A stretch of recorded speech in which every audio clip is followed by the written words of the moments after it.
একদিন ফিরে আসবেই। তখন আমার খুব কষ্ট ছিল, এখন মনে করেন যে এখন বাড়িতে আসছে, এখন আমার একটাই অনুরোধ যে চাকরিটা যেন ফিরত। আসসালামু আলাইকুম প্রিয় দর্শক, দেশ কিংবা দেশের বাইরে থেকে যারা ভিডিওটি দেখতেছেন তাদেরকে অসংখ্য ধন্যবাদ। শুধু মিথ্যা সাক্ষী না দেওয়ার কারণে এই পিডিআর সদস্যকে 17 বছর জেল খাটতে হলো। তার জীবন থেকে 17 বছর অনেক কিছু জিনিস হারিয়ে গিয়েছে। এমনকি তার 40 দিনের কন্যা সন্তানকে রেখে গিয়েছে, এসে দেখে কন্যা সন্তান অনেক বড় হয়ে গেছে, নিজে চিনতে পারতেছে না। প্রিয় দর্শক, বেশি কিছু কথা বলবো না, চলেন সেই সম্পর্কে সেই বিডিআর সদস্যের মুখ থেকে কথাগুলো শুনে আসি। কি ঘটনা ঘটেছিল, কেন তাকে 17 বছর জেল খাটতে হলো। প্রিয় দর্শক, ভিডিওটি ভালো লাগলে অবশ্যই চ্যানেলটিতে লাইক এবং সাবস্ক্রাইব করে সঙ্গে যুক্ত থাকুন। ধন্যবাদ। পটুয়াখালীর রাঙ্গাবালী উপজেলার তিল্লা গ্রামের চৌকিদার বাড়ির উঠোন, ভিড় জমেছে আত্মীয় স্বজন ও পাড়া প্রতিবেশীর। সবার উৎসুক দৃষ্টি আব্দুল মতিনের দিকে, কেউ কেউ আবার তাকে আবেগে জড়িয়ে ধরেন। আব্দুল মতিন পিলখানা ট্র্যাজেডির ঘটনায় বিস্ফোরক মামলায় 16 বছর কারাভোগের পর জামিনে মুক্ত হয়ে বাড়ি ফিরেছেন। তাকে নিয়েই এমন আবেগঘন পরিবেশের সৃষ্টি। কারাগারের অন্ধকার দিনের কথা মনে করে অশ্রুসজল মতিনের চোখ। মিথ্যা সাক্ষী দেওয়ার জন্য ডাকছিল, আমি মিথ্যা সাক্ষী দেই নাই, এই জন্য আমাকে জেলে পাঠাইছে।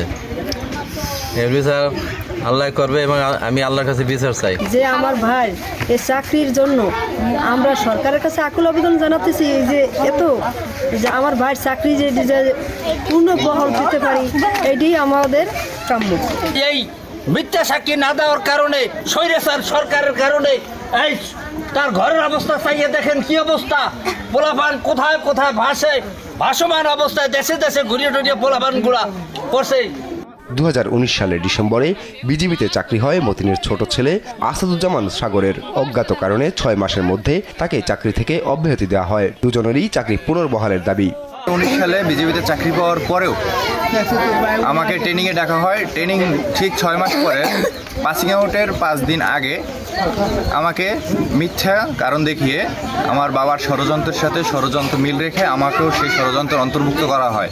পরবর্তীতে আমার চাকরি থেকে আমাকে ডিসমিস করে দেওয়া হয়। এদিকে 40 দিন বয়সী কন্যা সোনালীকে রেখেই কারাগারে যেতে হয় টাঙ্গাইলের বদরুল আলমকে। 16 বছর পর মুক্তি পেয়ে বাড়ি ফিরে দেখেন সবই পরিবর্তন হয়ে গেছে। 40 দিনের সেই শিশু এবার এসএসসি পরীক্ষার্থী। বাবাকে কাছে পেয়ে আবেগাপ্লুত সোনালী। এখন খুব ভালো লাগতেছে, কারণ আমার বাবা ফিরাইছে বাড়িতে, এখন অবশ্যই ভালোই লাগবো।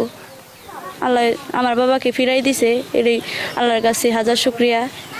এখন আপনাদের কাছে আমার একটা দাবি, আমার বাবা এবং সকল বিডিআর আছে তাদেরকে তাদের চাকরি ফেরত দিতে হবে, এবং যত 16-17 বছর যত বছর হয়েছে বেতন পায় নাই, সেগুলো বেতন দিতে হবে। অতি কষ্টে দিনাতিপাত করা রেখা আক্তার একসময় ছেড়েই দিয়েছেন স্বামীর ফেরার আশা। এতদিন পর স্বামীকে কাছে পেয়ে খুশি তিনিও। পিলখানার ঘটনার সময় ব্যারাকে থেকেও আসামি হয়েছেন।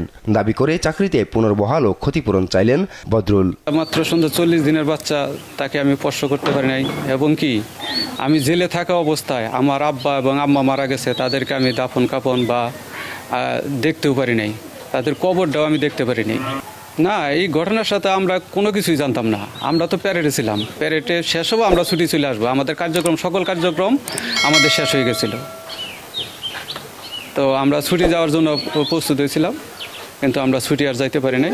পরে এই ঘটনার পরেও আমি 2 মাস চাকরি করি, তারপরে আমার পিলখানা থেকে ওই পুলিশের কাছে হস্তান্তর করে। আমি আশা করতাম না যে ফিরে আসবে, কিন্তু তারপরে আমি আশা ছাড়িনি যে আমার একটা বাচ্চা আছে, বাচ্চা নিয়ে আমি থাকতে থাকি, কিন্তু একদিন ফিরে আসবেই। তখন আমার খুব কষ্ট ছিল, এখন মনে করেন যে এখন বাড়িতে আসছে, এখন আমার একটাই অনুরোধ যে চাকরিটা যেন ফেরত পায়। হতদরিদ্র বদরুলের পরিবারের পাশে দাঁড়াতে সরকারের প্রতি আহ্বান জানিয়েছে এলাকাবাসী। আপন অপু,